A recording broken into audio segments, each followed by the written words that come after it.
आपको जानकर हैरानी होगी कि भारत के सबसे अमीर 0.04% लोगों के पास देश की 50% से ज्यादा संपत्ति है। सिर्फ 160 अरबपतियों के पास इतनी दौलत है, इससे पूरे देश के हेल्थ सेक्टर से लेकर एजुकेशन और सबको फ्री भोजन दिया जा सकता है।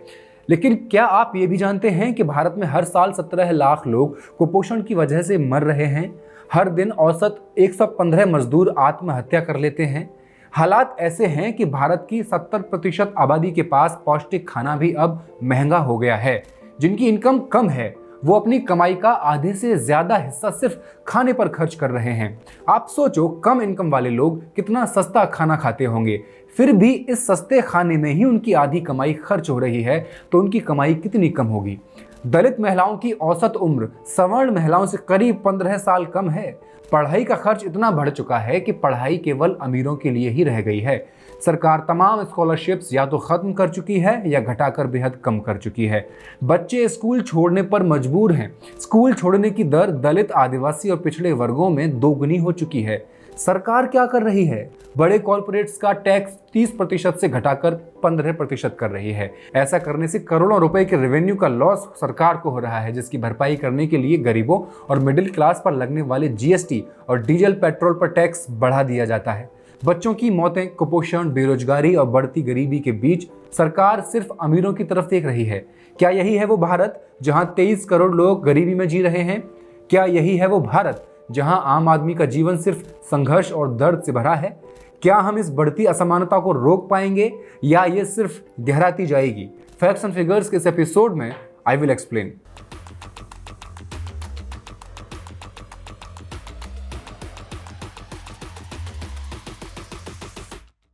नमस्कार, मैं हेमंत और आप मॉलिटिक्स देख रहे हैं। सरकारी आंकड़ों से पता चलता है कि मोदी सरकार के समय इकोनॉमिक ग्रोथ में भारी गिरावट आई है। 2015 और 16 में आमदनी की रफ्तार 6% से ऊपर थी, जो 2017 में घटकर 4.7%, 2018 में 4.2% और 2019 में सिर्फ 1.6% रह गई है।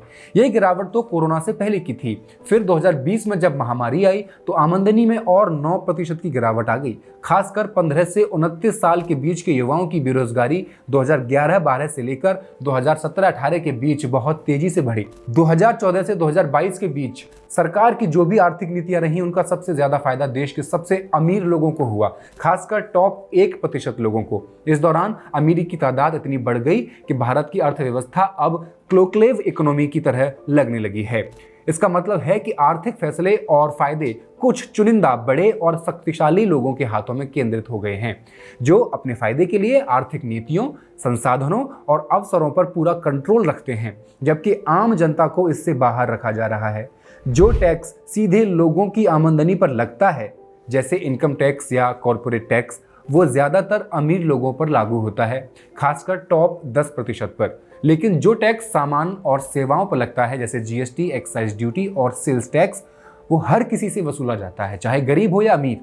इनकम टैक्स तो ऐसा होता है कि जितनी ज्यादा आमदनी उतना ज्यादा टैक्स देना पड़ता है, लेकिन जीएसटी जैसा टैक्स हर किसी पर एक जैसा बोझ डाल देता है, इसलिए इसका असर गरीबों पर ज्यादा हो रहा है।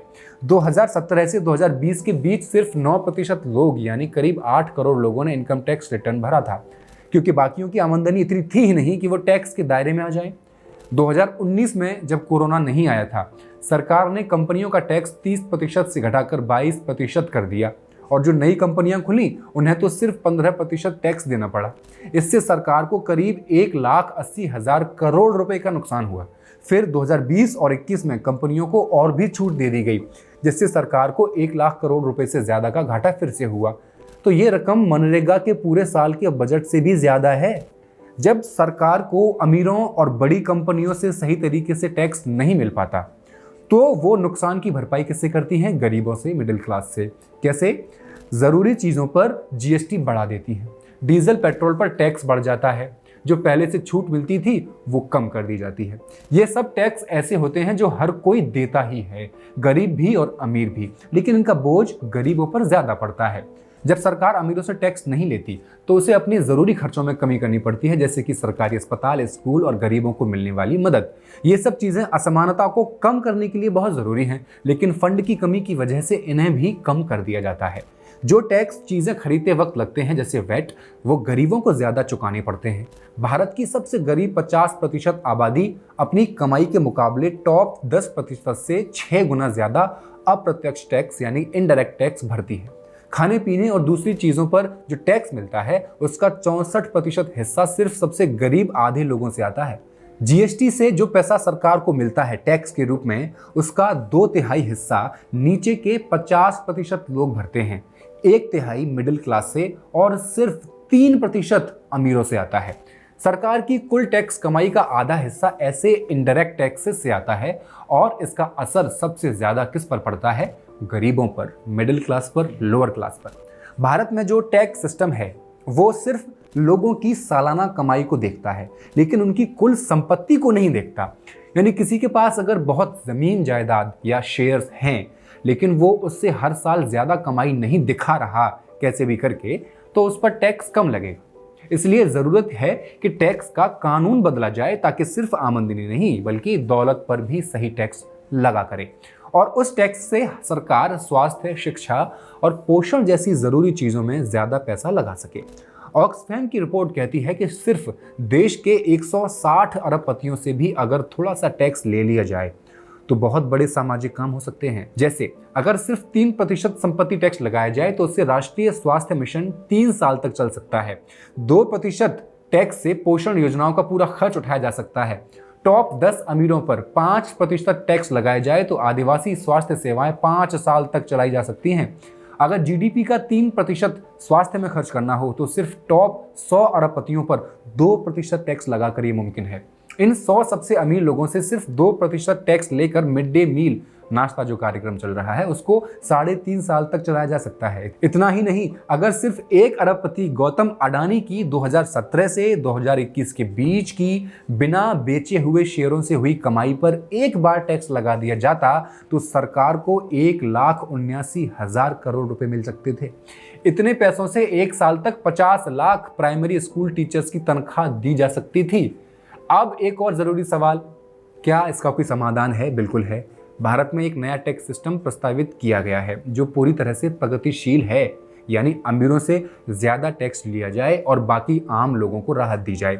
अब जो 10 करोड़ कमा रहा है उसके लिए भी जीएसटी एक जीन्स पर सेम लगता है और जो 10,000 कमा रहा है उसको भी सेम जीन्स पर सेम जीएसटी देना पड़ता है।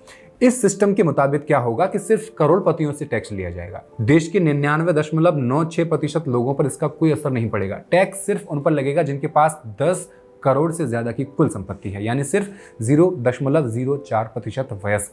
लेकिन हैरानी की बात यह है कि इसी सबसे छोटे वर्ग के पास भारत की कुल अर्थव्यवस्था से 25% ज्यादा संपत्ति है। 3 अलग अलग तरीकों पर बात करते हैं। बेसिक प्लान नंबर 1, 10 करोड़ से ज्यादा संपत्ति पर हर साल 2% टैक्स और 10 करोड़ से ऊपर की विरासत पर 33% टैक्स। इससे जीडीपी का करीब 2.73% रेवेन्यू मिल सकता है। दूसरा मीडियम प्लान, 100 करोड़ से ऊपर की संपत्ति पर टैक्स बढ़ाकर 4% कर दिया जाए, 10 करोड़ से 100 करोड़ की विरासत पर 33% टैक्स कर दिया जाए और 100 करोड़ से ऊपर की विरासत पर 45% टैक्स कर दिया जाए। इससे जीडीपी का 4.5% राजस्व आ सकता है। और तीसरा और सबसे ताकतवर असरदार प्लान यह है कि संपत्ति पर 3% से 5% तक टैक्स और विरासत पर 45 से 55% टैक्स। इससे सरकार को जीडीपी का 6% तक फंड मिल सकता है जो शिक्षा, स्वास्थ्य, रोजगार और पोषण जैसे जरूरी सेक्टरों में बहुत बड़ा बदलाव ला सकता है। अब पहले तरीके से जो पैसा आएगा उससे भारत का शिक्षा बजट 2 गुना हो सकता है। दूसरे तरीके से शिक्षा और स्वास्थ्य दोनों का बजट 2 गुना किया जा सकता है। सिर्फ स्वास्थ्य पर ही खर्च करें तो 3 गुना से भी ज्यादा बढ़ाया जा सकता है। और अगर सबसे आखिरी टैक्स प्लान अपनाया जाए तो शिक्षा और स्वास्थ्य का बजट 2 गुना करने के बाद भी सरकार के पास हजारों करोड़ रुपए बचेंगे जिनसे रोजगार, पोषण, सुरक्षा जैसे बाकी जरूरी क्षेत्रों में भी निवेश हो सकता है। अब सवाल उठता है, इससे होगा किसको फायदा? तो जाहिर सी बात है, फायदा होगा ओबीसी, एससी, एसटी को। देश की ज्यादातर दौलत सवर्णों के पास है और जो करोड़पति हैं उनमें भी ज्यादातर ऊंची जातियों से आते हैं। तो जब प्रगतिशील टैक्स लगेगा तो थोड़ा सा असर इन्हीं पर पड़ेगा, लेकिन इसका सीधा फायदा मिलेगा दलितों, बहुजनों, आदिवासियों और मध्यम वर्ग को, मिडिल क्लास को। इससे न सिर्फ आर्थिक असमानता कम होगी बल्कि जाति आधारित अन्याय पर भी थोड़ी चोट पड़ेगी। अब वक्त है कि सरकार टैक्स का बोझ 99% गरीबों पर डालने की बजाय उस 1% अमीर वर्ग से वसूले जो अरबों खरबों की संपत्ति जमा करके बैठा है। सरकार को चाहिए कि रोजमर्रा की चीजों पर जीएसटी घटाए और लग्जरी सामानों पर टैक्स बढ़ाए जो सबसे अमीर लोग खरीद रहे हैं। सार्वजनिक स्वास्थ्य और शिक्षा में भारी निवेश करे और असंगठित मजदूरों को उनके अधिकार दिलाए, क्योंकि अब वक्त आ गया है 1% के लालच के लिए नहीं, 99% लोगों की भलाई के लिए काम करने का। और क्योंकि जो आंकड़े अब मैं आपको बताने जा रहा हूं वो देश की भयानक स्थिति दर्शा रहे हैं। भारत में अमीरी और गरीबी के बीच फासला बहुत तेजी से बढ़ रहा है। कुछ गिने चुने लोग सरकार से अपने मजबूत रिश्तों की बदौलत अमीर बनते जा रहे हैं, तो कुछ विरासत में मिली संपत्ति के सहारे। देश की ज्यादातर दौलत कथित ऊंची जातियों के पास है। वही हमारी सोसाइटी में ताकत पर बने हुए हैं, थानों से लेकर कचहरी तक उन्हीं का वर्चस्व है। लेकिन जो लोग पहले से ही हाशिए पर थे वो अब भी गरीबी और भेदभाव में फंसे हुए हैं। मार्च 2024 में वर्ल्ड इनइक्वालिटी डेटाबेस ने एक रिपोर्ट जारी की जिसका नाम है economic inequality in India, the billionaire Raj is now more unequal than the British colonial Raj. इस रिपोर्ट में 1922 से 2022 तक 100 साल में भारत में अमीरी गरीबी के फर्क का गहराई से विश्लेषण किया गया है। भारत में 20 साल से ज्यादा उम्र के करीब 92 करोड़ लोग हैं जिन्हें हम वर्क फोर्स कह सकते हैं। साल 2022-23 में इनकी औसत सालाना कमाई 2,30,000 रुपये बताई गई, मतलब हर महीने करीब 20,000 रुपये। लेकिन ये औसत आंकड़ा असलियत को छुपा रहा है, क्योंकि ज़्यादातर लोगों की कमाई इससे काफ़ी बेहद कम है, क्योंकि ये तो औसत है ना। एक आंकड़ा ये भी कहता है कि कोई हर महीने 24,000 रुपये कमा रहा है तो वो देश की 90% आबादी से ज़्यादा कमाता है, यानी 82 करोड़ लोग ऐसे हैं जिनकी आमदनी हर महीने 24,000 रुपये से भी कम है। ये था आमदनी का औसत। अब मीडियन इनकम से समझने की कोशिश करें। साल 2022 और 23 में देश में मीडियन सालाना कमाई सिर्फ 1 लाख रुपए रही। इसका मतलब ये हुआ कि अगर कोई महीने के 8750 रुपए से ज़्यादा कमा रहा है तो वो खुद को देश की कमाने वाली आधी आबादी यानी 46 करोड़ लोगों से ऊपर मानकर चल सकता है, क्योंकि आंकड़ा कहता है कि ये निचली आधी आबादी यानी 46 करोड़ लोग औसतन साल भर में सिर्फ 71,000 रुपये ही कमा पा रहे हैं, जो कि हर महीने का करीब करीब 6,000 रुपये या दिन के 250 रुपये बनते हैं। फोर्ब्स की अरबपतियों की लिस्ट के मुताबिक 1991 में जहां सिर्फ एक भारतीय अरबपति था, वहीं 2022 में इनकी संख्या बढ़कर 162 हो गई है। ये कोई अच्छी बात नहीं है, ये इक्वालिटी गैप को दर्शा रहा है। इन अरबपतियों की कुल संपत्ति 1991 में भारत की राष्ट्रीय आय के 1% से भी कम थी, लेकिन 2022 तक ये बढ़कर 25% हो गई, जो कि हमारे पूरे केंद्रीय बजट से भी ज्यादा है। गरीब और अमीर के बीच अंतर स्पष्ट करने के लिए ये जान लेना बेहद जरूरी है कि इन बेहद अमीर लोगों में ऊंची जातियों की भागीदारी सबसे ज्यादा है। कुल अरबपतियों में से 90% सवर्ण हैं, एसटी एक भी नहीं, ओबीसी सिर्फ 10% और एससी महज 2.5%।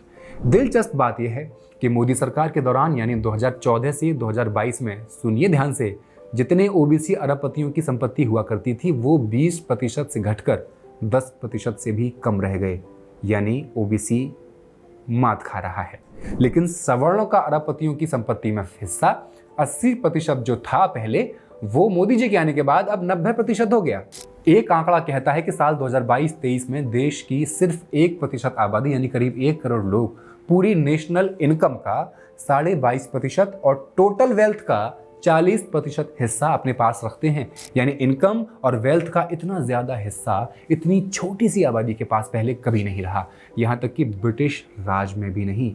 रिपोर्ट में इसे बिलियनियर राज कहा गया है, यानी एक ऐसा दौर जहां कुछ पूंजीपति पूरे देश की अर्थव्यवस्था पर हावी हो गए हैं। भारत का टॉप 1% अब नेशनल इनकम में जो हिस्सा रखते हैं वो दुनिया के ज्यादातर देशों से ज्यादा है, जैसे दक्षिण अफ्रीका, ब्राजील, चाइना, ब्रिटेन और अमेरिका। इसी वजह से भारत अब दुनिया के सबसे अनइक्वल कंट्रीज में गिना जाने लगा है। दूसरी तरफ देश की आधी आबादी यानी कि 46 करोड़ लोग, मैं वर्कफोर्स की बात कर रहा हूं, मिलकर के कुल 15% नेशनल इनकम पर गुजारा कर रहे हैं। कितनी? 15% नेशनल इनकम पर। अब अगर हम संपत्ति की असमानता को गहराई से देखें तो पाएंगे कि भारत में ज्यादातर दौलत जमीन और मकानों के रूप में विद्यमान है, यानी लगभग 90%। 1991 के बाद जैसे इनकम इनक्वलिटी बढ़ी, वैसे ही इनकम का डिस्ट्रीब्यूशन भी और अनइक्वल हो गया। 1961 में देश की टॉप 10% आबादी के पास कुल संपत्ति का 45% हिस्सा था, जो 2022-23 में बढ़कर 65% हो गया। इसके उलट जो देश की निचली 50% और बीच की 40% आबादी है, उनके हिस्से की संपत्ति पिछले कई दशकों में लगातार घटती चली गई। अगर आपको देश की ऊपरी 50% आबादी में शामिल होना है तो आपके पास कम से कम 4 लाख रुपए की संपत्ति होनी चाहिए बस। टॉप 10% में आने के लिए आपको फिर 22 लाख चाहिए और टॉप 1% में आने के लिए 81 लाख। देश के सबसे अमीर 10,000 लोगों में शामिल होने के लिए 275 करोड़ रुपए की संपत्ति चाहिए। भारत की निचली 50% आबादी के पास देश की सिर्फ 6% संपत्ति है, जबकि टॉप के 1% के पास 40%, यानी 5 गुना ज्यादा। यानी 1 करोड़ से भी कम लोग देश के 85 करोड़ लोगों से ज्यादा संपत्ति के मालिक हैं। भारत की कुल आबादी में सवर्णों की हिस्सेदारी करीब 25% से थोड़ी ज्यादा होगी, आसपास इसी की रही होगी, लेकिन देश की कुल संपत्ति में इनका हिस्सा 55% से भी ज्यादा है। यानी सवर्ण ही एकमात्र जाति समूह है जिनकी दौलत उनकी आबादी से कहीं ज्यादा है। वहीं एससी और एसटी के पास उसकी जनसंख्या हिस्सेदारी के आधे से भी कम संपत्ति है और ओबीसी के पास देश की कुल संपत्ति का लगभग 35% हिस्सा है, जो उनकी आबादी का 3/4 हिस्सा ही बनाता है। पाई और वत्स की 2023 की एक स्टडी बताती है कि देश में बहुत ही छोटा तबका ऐसा है जो मार्केट को चला रहा है, जो डिजिटल लेन देन पर पूरी तरह हावी हो गया है। जैसे भारत की सिर्फ 1% हवाई यात्राओं का 45% इस्तेमाल करती है, सिर्फ 2.5% लोग म्यूचुअल फंड्स में निवेश करते हैं, 6.5% लोग ही यूपीआई पर 44% डिजिटल ट्रांजैक्शन कर लेते हैं। जोमेटो पर 1/3 ऑर्डर जो होते हैं वो सिर्फ 5% यूजर्स ही करते हैं। इसका मतलब है कि देश की उपभोक्ता और डिजिटल इकोनॉमी दरअसल केवल 5% अमीर लोगों के हिसाब से ही बनी और चल रही है, बाकी 95% लोग उस दायरे से बाहर हैं। मुख्य कारण क्या है? भारत सरकार देश के सबसे अमीर लोगों से बहुत कम टैक्स वसूलती है और पब्लिक हेल्थ केयर सर्विसेज पर बहुत ही कम खर्च करती है। हेल्थ केयर पर खर्च के मामले में भारत दुनिया के सबसे कम खर्च करने वाले देशों में शामिल है। सरकार ने मजबूत सरकारी हेल्थ केयर खड़ी करने के बजाय प्राइवेट अस्पतालों को बढ़ावा दिया है। इससे भारत मेडिकल टूरिज्म का बड़ा केंद्र तो बना, लेकिन कुछ सबसे गरीब राज्यों में हालात इतने बुरे रहे कि वहां नवजात बच्चों की मौत की संख्या अफ्रीका के गरीब देशों से भी ज्यादा है। पूरी दुनिया में जितनी महिलाओं की डिलीवरी के दौरान मौत होती है ना, उसमें से 17% मौतें सिर्फ भारत में होती हैं और 5 साल से कम उम्र के बच्चों की जितनी मौतें पूरी दुनिया में हो रही हैं, उसमें से 21% भारत में होती हैं। भारत में सबसे गरीब 20% लोगों की औसतन उम्र सिर्फ 65 साल है, खाना पीना ही नहीं मिलता, जबकि सबसे अमीर 20% लोग औसतन लगभग 73 साल तक जीते हैं। दलित महिलाओं की स्थिति ज्यादा खराब है, वो ऊंची जाति की महिलाओं के मुकाबले औसतन करीब 15 साल कम जीती हैं। आदिवासी लोगों की औसत उम्र की बात करें तो वो बाकी आबादी से लगभग 3 साल कम ही है और उनके बच्चे 42% बच्चे कुपोषण का शिकार हैं। WHO की एक रिपोर्ट कहती है कि हर साल करीब 5 करोड़ भारतीय सिर्फ इलाज का खर्च उठाते उठाते गरीब हो जाते हैं, क्योंकि सरकार इलाज की सुविधा मुहैया नहीं करवा पाती और प्राइवेट इलाज बहुत महंगा पड़ता है। ऑक्सफैम की 2023 की रिपोर्ट के मुताबिक दुनिया में सबसे ज्यादा गरीब लोग भारत में रहते हैं। करीब 23 करोड़ लोग गरीबी में हैं जो भारत में जी रहे हैं। अमीर गरीब के बीच बढ़ते फर्क की वजह से देश की 70% आबादी को ठीक से खाना नहीं मिल पाता। नतीजा ये होता है कि हर साल करीब 17 लाख लोगों की मौत कुपोषण और उससे जुड़ी तमाम बीमारियों की वजह से हो जाती है। सबसे गरीब लोगों की तनख्वाह सालों से जस की तस बनी हुई है, जबकि महंगाई लगातार बढ़ रही है। इसी वजह से लोग अब कम सामान खरीद पा रहे हैं और घरों में बचत भी अब कम हो रही है, यानी कि सेविंग्स लगभग खत्म हो चुकी है। देश के ज़्यादातर सरकारी यूनिवर्सिटीज़ में अब फीस बहुत बढ़ाई जा रही है, जबकि दूसरी तरफ स्कॉलरशिप्स जो उनको मिलती थी वो या तो ख़त्म कर दी गई या घटा दी गई। इसका असर साफ दिख रहा है कि 2021 और 22 में प्राइमरी स्कूल्स में पढ़ाई छोड़ने वाले बच्चों की संख्या 2 गुनी हो गई। सेकेंडरी यानी 9वीं और 10वीं क्लास में जहां सामान्य वर्ग के बच्चों का ड्रॉप आउट रेट 15.5% था, वहीं दलितों में ये 22.5%, आदिवासियों में 26.5% से भी ज़्यादा और ओबीसी में 20% तक पहुंच गया। गांव में 5 किलोमीटर के दायरे में स्कूल न होना लड़कियों की पढ़ाई में सबसे बड़ी रुकावट भी बनकर सामने उभरा है। करीब 1 करोड़ लड़कियां स्कूल छोड़ने के खतरे में हैं। 14 से 17 साल की उम्र के आधे से ज्यादा बच्चे सेकेंडरी एजुकेशन तक पहुंच ही नहीं पाते। एनसीआरबी की रिपोर्ट कहती है कि 2021 में हर दिन औसतन 115 दिहाड़ी मजदूरों ने आत्महत्या की। इनइक्वलिटी सिर्फ अमीर और गरीब तक नहीं है, बल्कि जाति और जेंडर के आधार पर भी है। दलित जातियों की कमाई सवर्णों से करीब 55% कम है। गांव में काम करने वालों की आमदनी भी शहरों के मजदूरों से आधी होती है। ये सिर्फ टैक्स की कहानी नहीं है, ये उस सिस्टम की कहानी है जो अमीरों को रियायत देता है और गरीबों से वसूली करता है। जब करोड़पति टैक्स से बचते हैं तब जनता महंगाई से पिसती है। अगर सरकार वाकई सबका साथ सबका विकास चाहती है तो सबसे पहले टैक्स नीति में इंसाफ लाना होगा, जिसकी हमने वीडियो की शुरुआत में बात की। वक्त आ गया है कि 1% की तिजोरी नहीं, 99% की जरूरतों को तरजीह दी जाए। धन्यवाद।